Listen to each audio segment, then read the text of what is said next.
अयोध्या नगरीमध्ये आनंदोत्सव चालू आहे. श्रीरामाचा कौतुक सोहळा पण चालू आहे.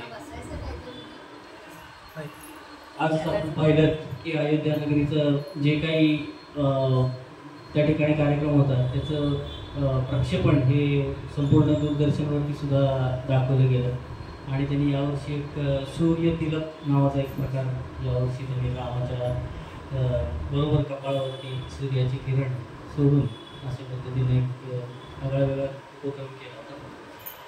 तर अयोध्येत रामाचं असं जयघोष चालू आहे. श्रीरामांना अंगाई किती गायली जात असतात त्यावेळेस सांगतो. भूपाळ्यांनी उठवले जाते.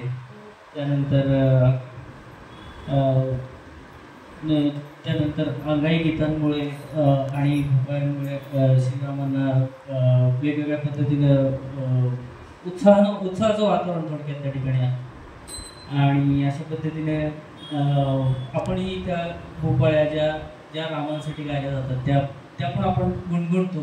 आपण रेडिओवरती रोज सकाळी या भूपाळ्यांचं आणि कित्येक वर्ष आपण ते ऐकत असतो. सगळ्यांना माहिती आहे जवळजवळ 60-70 वर्षापूर्वीपासून या गोष्टी चालू आहेत आणि दूरदर्शनवर रेडिओवरती सुद्धा याचं प्रक्षेपण आपण सकाळच्या वेळी ऐकत असतो.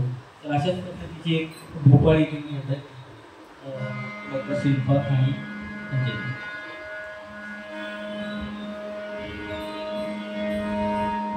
कौसल्या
खूप सुंदर, खूप छान वाटलं ना, खूप छान वाटलं.